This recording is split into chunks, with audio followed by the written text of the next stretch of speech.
Ma mesure va exprimer ma foi et démontrer jusqu'où elle opère. C'est ma mesure qui détermine ce que j'obtiens du ciel. Et ce n'est pas le ciel qui détermine ce que je reçois, mais c'est ma mesure.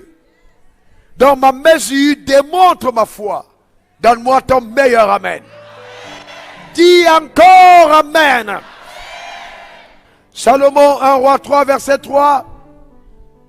Salomon salia, Salomon aimait l'Éternel et suivant les coutumes de David son père. Seulement c'était sur les hauts lieux qu'il offrait des sacrifices et des parfums. C'était sur les hauts lieux qu'il offrait des sacrifices et des parfums. Première question.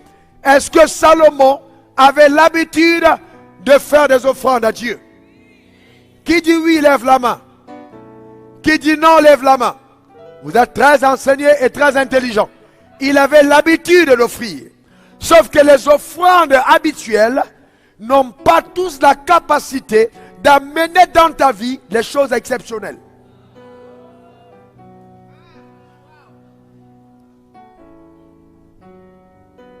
Verset 4. Le roi s'est rendu à Gabaon pour y sacrifier, car c'était le principal des hauts lieux. Salomon offrit 1000 holocaustes sur l'autel. Ce jour-là, Salomon a changé sa mesure. Dis à ton voisin, tu dois changer ta mesure. Encore. Dis-le bien. Continuons.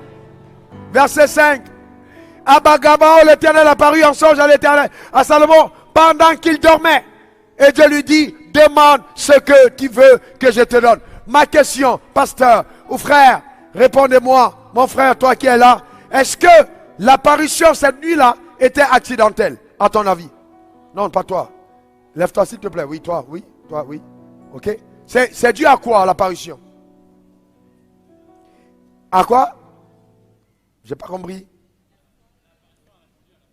Dû à la foi. La foi a été manifestée comment? Il a offert 1000 holocaustes. Et la Bible dit l'Éternel lui a apparu en songe. Qu'est-ce qui a provoqué l'apparition de l'Éternel en songe? C'était quoi? Très bien. Les 1000 holocaustes qu'il a posés sur l'autel. Ça veut dire que mon sacrifice peut inviter Dieu chez moi.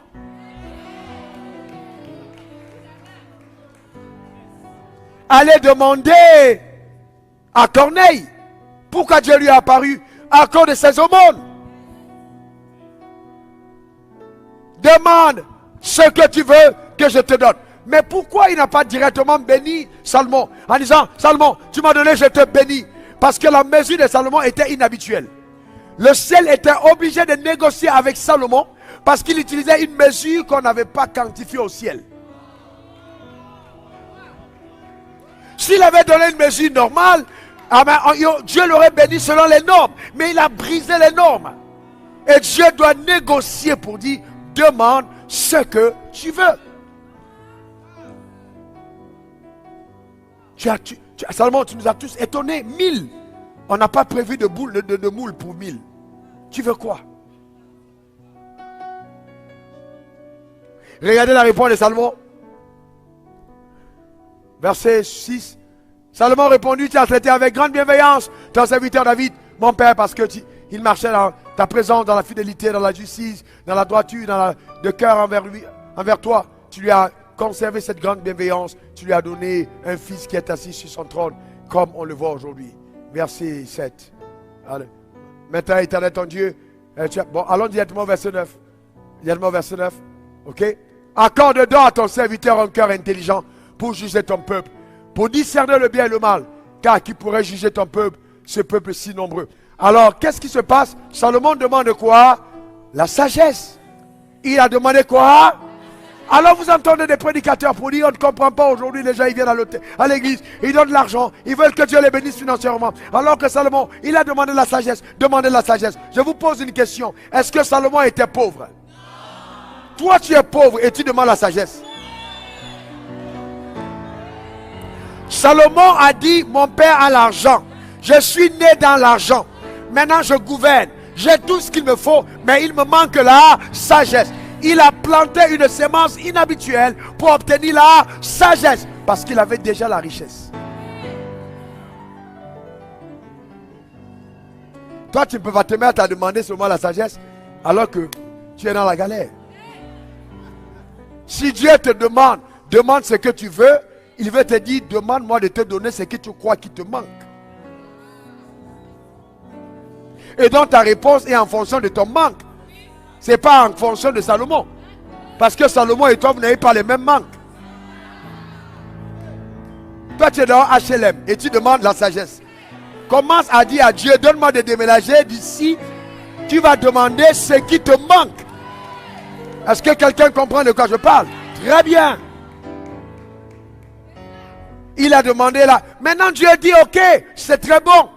Mais tu as donné tellement que si tu voulais la sagesse, il fallait peut-être donner 100. Mais 1000, je ne peux pas m'arrêter à la sagesse. Et en plus, pour que je te donne et qu'on sache que tu as rencontré Dieu, je dois te donner ce que ton père même n'a pas eu. Je dois te bénir au-delà de ce que ton père a eu, pour qu'on sache que tu as rencontré Dieu à Gabaon.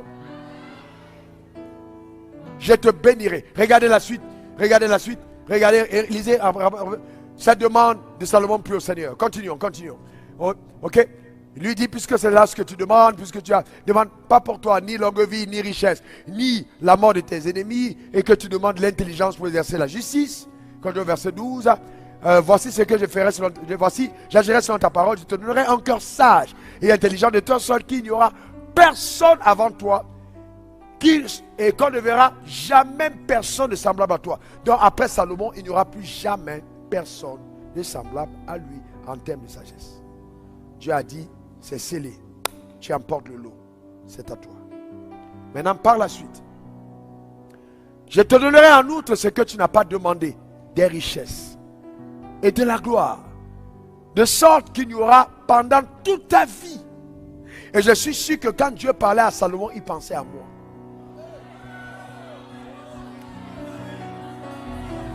Heureusement que Salomon est mort. J'ai un message intitulé heureusement que Salomon est mort. Parce que si Salomon était vivant, il y a des dimensions qu'on n'atteindrait jamais. Mais il lui a dit toute ta vie, aucun autre roi qui soit ton pareil. Dis à ton voisin, heureusement que Salomon est mort. Donc il peut encore avoir des personnes qui soient pareilles à Salomon dans cette génération, parce que Salomon ne vit plus. Reçois cette grâce sur ta vie. Reçois-la au nom suprême de Jésus. Donne-moi ton meilleur amen. Dis encore amen. Une dernière fois amen. Je veux prier pour toi. Le Seigneur m'a dit, dis à l'église que l'ange de la prospérité t'accompagne dans ton ministère. Et je veux te dire que cet ange est ici pour agir en ta faveur. Et tu verras les choses changer radicalement. Ton amen m'embête. Donne-moi encore ton meilleur amen. Alléluia. Ce que le ciel te doit t'accorder. Tout ce qui t'a été refusé jusqu'à présent, tu y accèdes par la grâce de Dieu. Dans le nom suprême de Jésus. C'est une nouvelle saison par la puissance extraordinaire de Dieu. Donne-moi ton meilleur amen. Alléluia. Gloire soit rendue à l'agneau, notre Dieu. Bénis le Seigneur pour cette saison. Rends grâce à Dieu pour cette saison. Rends grâce à Dieu pour cette saison. Rends grâce à Dieu pour cette saison. Rends grâce à Dieu pour cette saison. Rends grâce à Dieu pour cette saison. Rends grâce à Dieu pour sa visitation. Rends grâce à Dieu pour cette saison. Rends grâce à Dieu pour cette saison. Rends grâce à Dieu pour cette saison. Dans le nom suprême de Jésus.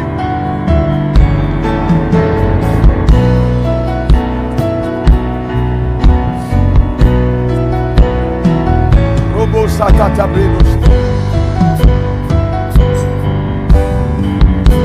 Rondo Barebo Shakarababu. Rando Kebro, Sakata Brendo Robabo, Shando Kebro, Rakata Barobo, Kata Brendeke, Chateau Kebro, Eleketebro, Sakata Bla, Rando Kebro, Sakata.